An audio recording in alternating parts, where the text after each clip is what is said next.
Hey, this is Mad Movie Mark on the Mad Movie Mark Movie Review. Thank you for joining me as I review the 1935 British spy thriller, The 39 Steps. Hey, well, thank you. I appreciate that round of applause. I hope I can live up to your expectations.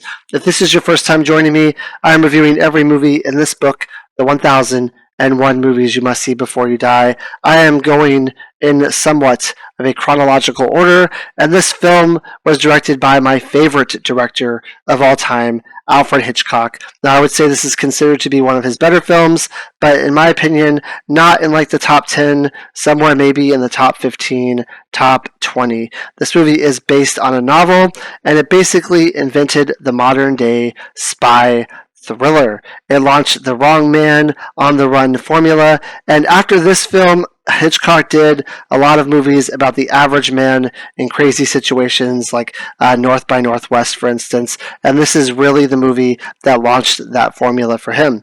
It set the template for spy movies. It involves secret organizations, coded information, assassins, international intrigue, and the ticking clock of danger. This movie blended suspense with humor in a new way, and it mixed danger with wit and romance, which is something that was not seen in spy films back in the day. They were mostly dry and kind of dull and kind of boring and moved at a slow pace. This movie is seen as the first movie with Hitchcock signature staples, including fast pacing, visual storytelling over dialogue, innocent people trapped by vast conspiracies, and suspense built from what the audience knows. This movie also proved that British cinema could compete internationally. This film stars Robert Donnet as Hannay, Madeline Carroll as Pamela, Lucy Mannheim as Miss Smith, and Wiley Watson as Memory. Now, the character of Memory is only in this film for 5 or 6 minutes, but he is an incredibly important character later on. And I will say right off the bat, I think that this movie has one of the greatest endings I've ever seen. I say that Hitchcock is my favorite director of all time. I haven't seen all of his films. This was actually my first time watching this one, and I thought it had a very good beginning. The middle, to me, even though it's fast-paced, it's a bit confusing, but then the end really pulls everything together, and it is such a fantastic way to end a movie. I absolutely loved it. Now, when this movie opens up, we are in London at a music theater, and Hannay, who is played by Robert Donnet, is watching a show put on by Mr. Memory. Mr. Memory is a guy who can remember 40 or 50 facts a day, I think they say, and he just puts it in his memory and it's there forever, and if you ask him a question, he can rattle off the answer. So the audience starts asking him all these questions, and for most of he's able to rattle off the answers to these questions in an absolutely amazing fashion. And then a gunshot goes off, and everyone in the theater starts running and fleeing. Hannay as well. He ends up running into a woman named Mrs. Smith. Now, she says that she is a spy, and she fired the shots to elude assassins, and she wants to know if she can spend the night at Hannay's house. Now, she doesn't tell him all this at this point. She waits until she gets to his house. So he obviously has ulterior motives here. A woman asking if that he barely met, if she can go to his house and spend the night. Obviously he thinks something else is going to happen. But when they get to his house, there's all this spy talk, and I think that kind of ruins the mood for him. I'm not sure if he 100% believes everything she says. In fact, I don't think she does. Until later on at night, she walks into his room. She's holding like a map in her hand, and she tells him to get out or they will kill him too, and then she falls onto the bed with a knife in her back. This was incredibly surprising to me because I thought that these were going to be the two lead people in the movie, that they were going to go on some spy adventure together, and that's what this was setting up. So a complete surprise, a complete shock, which I loved. I love shocks like this in movies where it doesn't go the way you think it's going to go. So she ends up up dying, and he gets the map, and the map is like circled. And before she died, though, she told him about the spy ring, and she told him about something called the 39 steps, but didn't actually go into any detail about what the 39 steps are.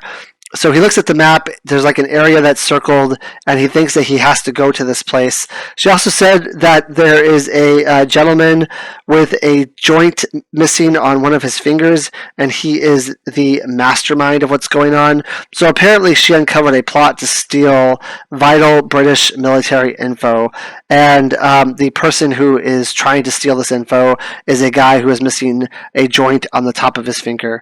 So obviously, Hannay thinks that he's going to be accused of murdering this girl, and he feels like if he goes and finds this guy, uncovers what's going on, and solves the case about this vital information, that he will somehow not be convicted of her murder. So he goes to try to find it. It's in the Scottish Highlands, and he goes on this train, and while he's on this train, he realizes that he is being pursued by the cops for the murder of this girl. It's big news. It's all over the newspapers. His name and his picture, everything about him is in the newspapers, so he's trying to duck out of the way and hide when he sees people reading the newspapers, because he knows that it's going to be very easy to spot him and give him up to the cops, basically. So while the cops are looking for him, he ducks inside this woman's train car, and he gives her this very long kiss,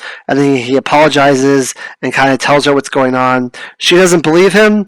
She goes to get the police, and he ends up eventually getting to this like farmer's house. Once he gets to where he's trying to go, he gets to this farmer's house. It's like a farmer. It's an older gentleman who has a wife who is very much younger than he is, and you could tell that maybe she seems like she was forced into the situation with the farmer where she is the wife. She doesn't seem like she is very happy with this gentleman.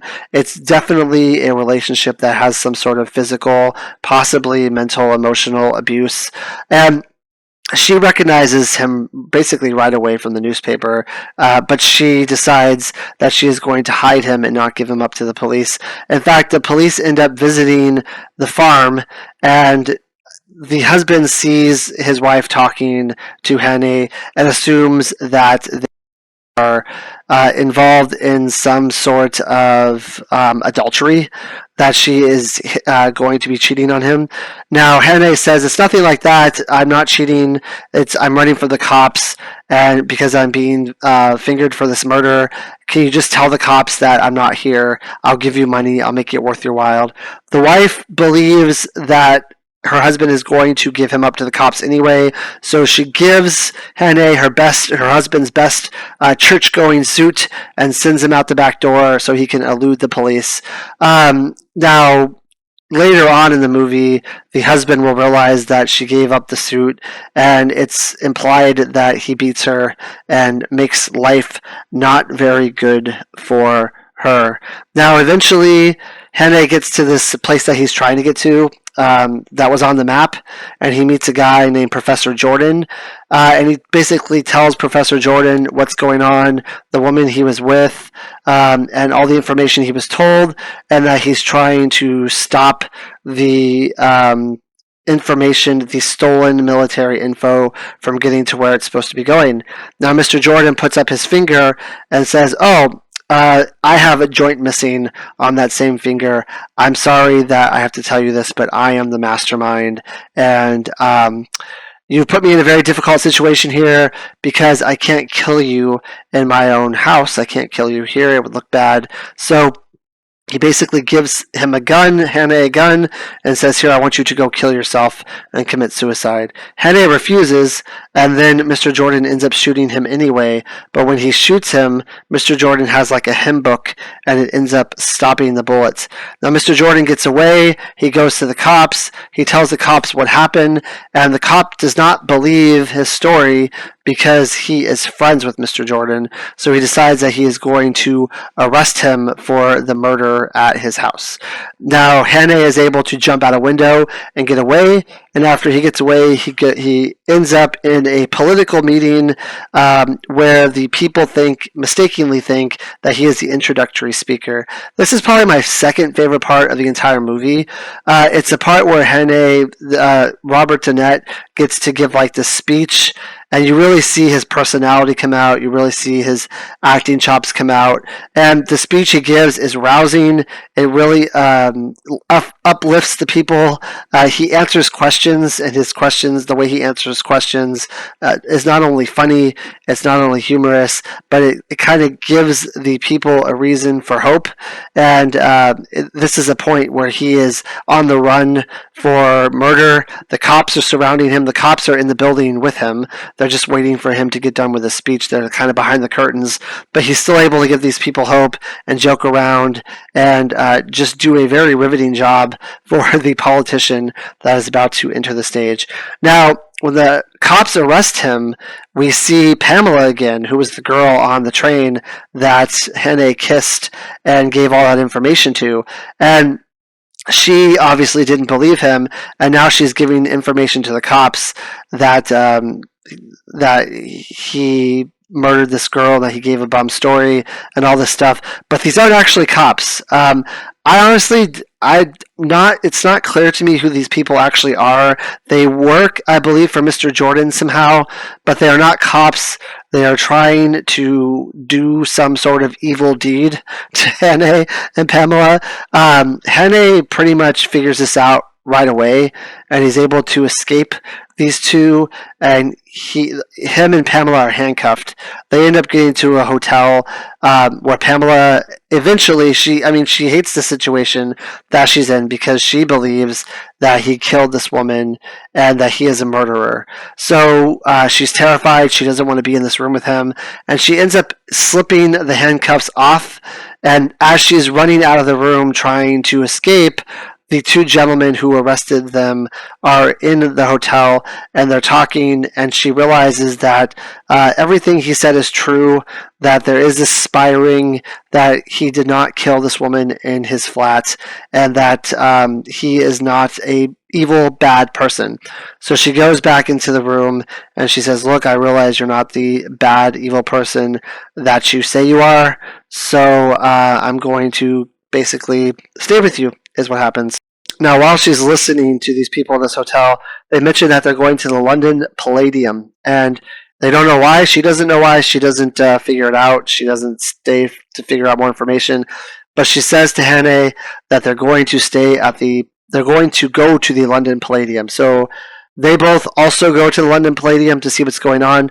Now, while there, Hannay has this tune stuck in his head all day, and he can't figure out why he's humming this tune until they start playing it at the London Palladium. And then he realizes that this is the same music that they were playing while he was at the London Music Theatre listening to Mr. Memory. And then Mr. Memory comes on stage, and Mr. Jordan is in kind of the upper deck of this Palladium, and they both look at each other, they signal to each other, and Hannay realizes that there is no military info that's written down on paper. All of the military info is actually being memorized by Mr. Memory, and he is forced to memorize it from Mr. Jordan. And he stands up, the cops are after him, and he says, "What are the 39 steps?" And then, because Mr. Memory knows. And then Mr. Memory starts saying what the 39 steps are. And it ends up being, for me, one of the best endings to a movie I've ever seen. I'm not going to give away the entire ending. I gave away most of the plot here, but I'm not going to give away the entire ending just because I think the ending is that good. It's a movie that you should watch and experience for yourself. It's an ending that you should experience for yourself. I thought this movie was quite good. I will say, a lot of other spy movies, for me, there are parts where you're really given you're given information, and that is basically what you have to work with. You don't really know what's going on at all times. You only know the information that you're given at any specific point. So the plot at certain points is hard to follow. I actually forgot that Pamela existed in this movie until he saw her at the very end. Just like at some point I forgot that Mr. Memory existed, and I think that's because the movie is so fast paced. And then once you see them again, you're like, oh, like I didn't really think that was a big character. That I didn't think I had to remember who that was or why that person was. And to be honest, I watched this movie in a couple different sittings because I don't always have time to watch an hour and a half movie. Having two kids, being a stay-at-home dad, I kind of watch things where I can, and I had to kind of rewind. I had to backtrack to remember who Pamela even was and why she was important. Mr. Memory, I remembered right away because he was such a vital part of that opening scene. But Pamela was just someone that he kissed in a rail car, and I couldn't remember why she was important. So I will say that it is a bit confusing. You're not spoon-fed things. You have to kind of figure things out. But then at the end, it's all tied up in a nice package at the end. Everything is no longer confusing. It makes perfect sense. And yeah, this is a fast-paced movie. It's a great spy film. It's fun. The acting, I think, is fantastic. I think Robert Donette and Madeline Carroll have great chemistry together. I thought they did very well in the scenes that they're in later in the movie.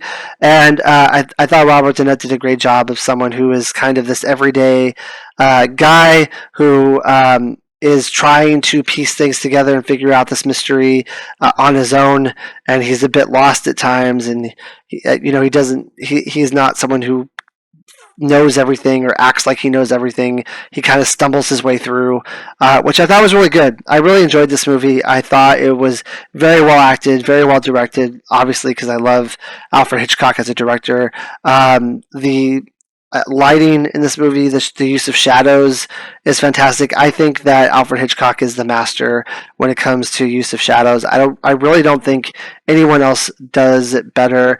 Citizen Kane might be the only exception to that, with Orson Welles, who also is a master of shadows.